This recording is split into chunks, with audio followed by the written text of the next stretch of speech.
Halo, back with me, Cera. Tapi hari ini saya ingin tanya kamu satu soalan, which is, kamu pernah dengar mengenai anemia? In other words, it's kurang darah. Of course, kan banyak orang cakap mengenai kurang darah. And I want to ask you again one question, which is, bagaimana kalau badan kamu langsung tidak dapat menghasilkan darah yang sehat ke seluruh tubuh badan kamu, and also to your organs? And that's my life. Itulah hidup saya, itulah kehidupan saya, itulah keadaan saya sebelum gene therapy. And I know lots of my friends struggle with the same things.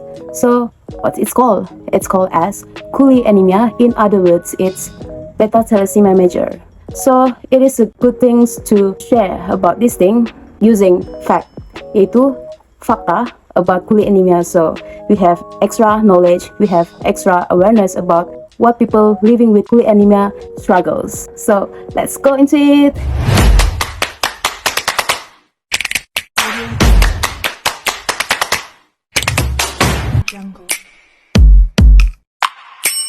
So what is Cooley anemia? Of course, Cooley anemia is another word for beta thalassemia major. So when we call thalassemia, what's going on in our mind? Yeah, it's related with blood. It's related with our hemoglobin. So, thalassemia ataupun Cooley anemia ini adalah satu gangguan darah yang berkaitan dengan hemoglobin ataupun sel darah merah dalam badan. So, maksudnya when it's come to thalassemia adalah di mana badan seseorang individu yang mengalami thalassemia major itu ataupun intermediate, tetapi yang lebih kronik adalah beta thalassemia major, which is di mana sel darah merah mereka tidak dapat membawa oksigen yang cukup di seluruh badan mereka, terutama sekali di bahagian organ yang penting lah begitu. So, itulah complications about the beta thalassemia major. Adakah dia hanya sebulan, 2 bulan, ataupun kalau kita makan ubat ataupun bikin tambah darah lah kan, gitu, adakah thalassemia major itu akan hilang? No, it is a lifetime journey. Dia adalah seumur hidup. Ya, itulah fakta mengenai beta thalassemia major. Individu yang mengalami beta thalassemia major ini, dia akan mengalami banyak simptom-simptom anemia teruk lah, which is akan menyebabkan dia palpitations. And in my personal journey by my own, saya sering mengalami palpitasi, especially when my hemoglobin level is below 7. So the symptoms of anemia itself attack my body lah begitu, which is will interfere my performance in daily life and also especially in my work. Internally, we are very struggling to balance the chronic anemia symptoms, the weaknesses, the fatigue, the chronic fatigue actually, yeah, it's a chronic fatigue, and also the others symptoms that makes us very tired emotionally, mentally, and also of course physically. So how it's occurred? Macam mana beta thalassemia major ini berlaku? As I mentioned in my videos before, if you not yet watch my previous video, I recommend you to watch it for extra knowledge about myself and also how I was diagnosed. Yes, so I won't talk that in this topic because I specifically only talking about Cooley anemia for this time. So yeah, it is inherited from my both of parents. Saya diwarisi melalui kedua-dua ibu bapak saya, which is they are carrier of this trait gitu. Macam mana thalassemia ini diturun-temurunkan? It's need both of parents are carrier, especially when your percentage of this trait are high. Saya tidak persalahkan ibu bapak saya, and also I don't blame myself for this disorder, but I accept it with open heart. Of course, it takes a lot of process. I don't simply accept it. Saya tidak terus-menerus dapat accept myself as a beta thalassemia major. Tetapi it takes a lot of process to understand why I am beta thalassemia major. Secara faktanya, thalassemia ini kebanyakannya ada di Asia, Mediterranean, and also Middle East begitu. Tidak payahlah pergi jauh-jauh. Di Sabah sendiri pun mempunyai case thalassemia yang tertinggi, which is almost 2,000. But that's before, and currently I'm not so sure how's the case. But we hope it getting decreased, right? To talk about this Cooley anemia, macam mana kehidupan sebagai pengidap Cooley anemia ataupun beta thalassemia major? It takes a lot of blood transfusion since I was little kid. Saya bukan hanya share about berkongsi mengenai fakta about this, tetapi saya akan share secara real stories about these conditions begitu. Sebab saya sendiri mengalami hal ini dan saya akan secara terbuka share about my conditions. Sewaktu saya mengalami living with kulit anemia ini, this condition, keadaan ini menyebabkan saya memerlukan darah sekurang-kurangnya 2 pint dalam 1 bulan. Every month, setiap bulan. Dan every 2 weeks I need blood. I must need blood. If not, tiada pernafasan yang baik. It is because the anemia symptom lah. The palpitations begitu. So 2 pint in 1 month is enough for us to at least to get breath gitu. Sekurang-kurangnya dapat bernafas lah begitu. Itulah. Tetapi ideally for my body, untuk besar badan saya perlukan 4 pint darah. 4 pint darah. Apa ini? Ya, 4 pint darah untuk support my body in a good conditions. Tetapi ada komplikasi dia lagi. The more you get blood, the more you need iron chelation. So what is iron chelation? It is a words that pengkelatan besi, which is to get rid your iron overload in my main organ like heart, liver, pancreas, and banyak lagi. So it is tiring for me personally. It is tiring journey, to be honest. You need to fight every day for yourself, for your body, for your future begitu. I say like this not to complain, bukan untuk meluah melebih-lebih, tapi that's the fact of our life living as kulit anemia. But most of the time kita lihat individu yang mengalami beta thalassemia major ini, we see them like happy-go-lucky, but you know the struggle inside them. Kau tidak akan pernah terbayang macam mana struggle di dalaman mereka untuk memperjuangkan hidup itu. So yeah, it's our life. Itulah kehidupan kami. It's really, really challenging. It is extra challenge that we need to fight for ourselves. So yeah, transfusions, as I said, I need 4 pint blood, or at least sekurang-kurangnya 2 pint darah setiap bulan, setiap bulan. Dan what the sad fact about this adalah seumur hidup, sepanjang hidup. Transfusi darah menyelamatkan nyawa kami, itu yang membuat kami bernafas sehingga sekarang. Tetapi ada side effect-nya, which is iron overload, which makes our main organ akan menjadi gagal bila kami tidak dapat kontrol, tidak dapat kawal kelebihan iron di dalam organ kami, di dalam tubuh badan kami. Bila kami tidak dapat kontrol, kami tidak menggunakan iron chelation dengan sebaik mungkin untuk bantu badan kami. And termasuk diri saya sendiri, saya jenis yang tidak suka makan ubat. To be honest, saya tidak suka makan ubat. Tetapi all of that dislike I need to face during the gene therapy preparations. Semua apa yang saya tidak suka, apa yang saya takut, semua saya hadap, saya go through, I break through the gene therapy preparations.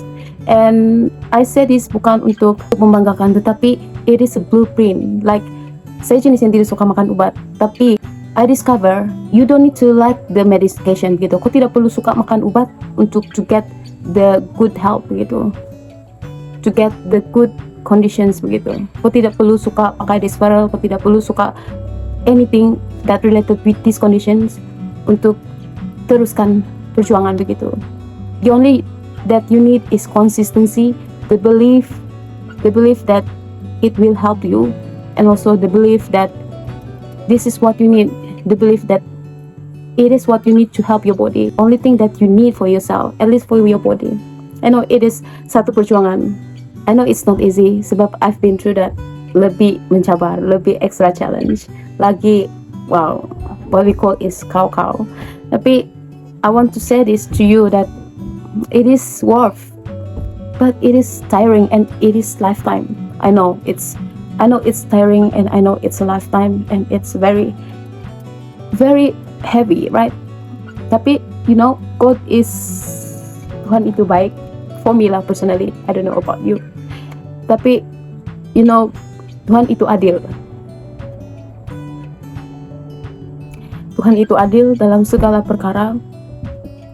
When you face this thing, tidak semua dalam hidup kita Tuhan biarkan gitu.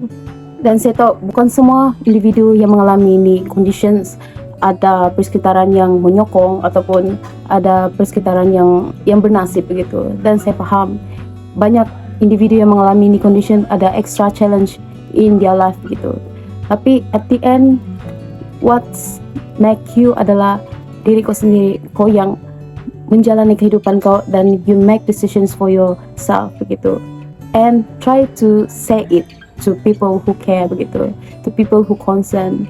And if you feel alone by yourself begitu, if you feel people that you trust, the people that you think will care about you not as you expect, try to find a community that will be there for you. Maybe they cannot help you financially, but at least they encourage, they empower you to do something that you can help yourself begitu, yang boleh bantu diri kau begitu.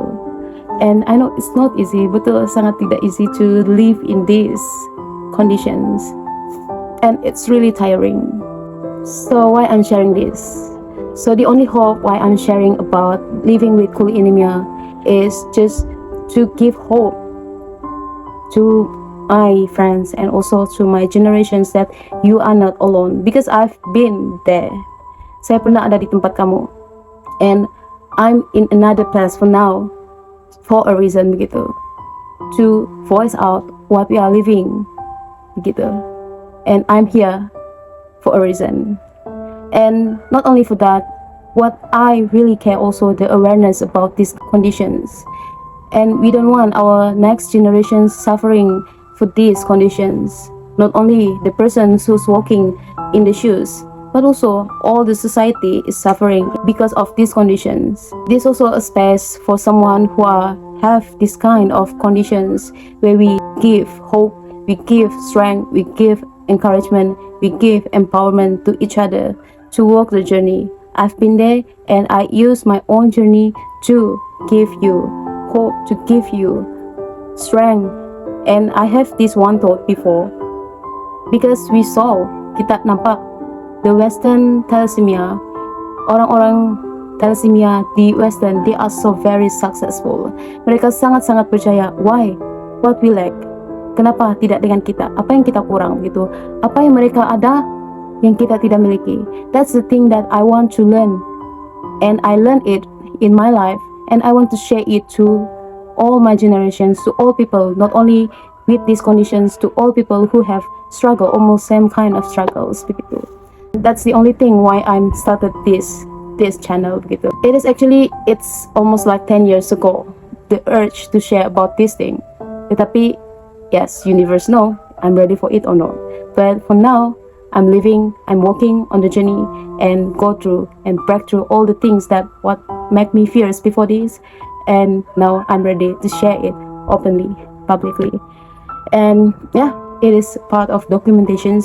Mungkin bukan semua dapat terima apa yang saya cakap begitu, tetapi maybe there's only one person who need to hear my sharing for her or for him to go through this journey begitu. It's not easy, and I admit that, but yeah, we need each other to make us strong begitu. For me, to have these conditions not only about the disorder, tetapi it's about the heart, the mental, and we can conclude it as we are warrior. Kita adalah pejuang. Really, it's really pejuang. And we are in this journey. I believe our prayers are very, very powerful. I mean, maksud saya kan doa kita adalah sangat mujarab, sebab we are in the situations that out of our control, but we appreciate life, what God has given us. Like it's feel like we are here for something gitu. I don't know what yours, but for myself, I in discovering it, and some of it I know why I am in this journey begitu. So no matter what, who you are, siapapun kamu, sama ada individu yang mengalami colic anemia, individu yang menjalani kehidupan sebagai colic anemia, ataupun keluarga kamu mempunyai individu yang menjalani kehidupan sebagai colic anemia, we all are needed begitu. Kita semua diperlukan untuk sama-sama menyebarkan awareness, this awareness in a good way, dengan cara yang baik gitu. And the best way to raise the awareness is through voice out, menyuarakan suara kita dengan cara yang baik lah gitu. So if you are inspired ataupun ingin cerita the real story about living with colic anemia and the blueprint of living colic anemia, and also about the gene therapy updates, subscribe and share it to family or someone who are living with any kind of conditions but want to live their life in meaningful way, which is not only for themselves but to give strength, to give inspirations to others. Yeah, so yeah, I'm so grateful, I'm so glad, I'm so appreciate, and I'm so thankful for your time. Let's do it together. And yeah, as usual, pray for me and I always pray for you. So yeah, see you on my next video. Bye. Lots of love for you. Thanks.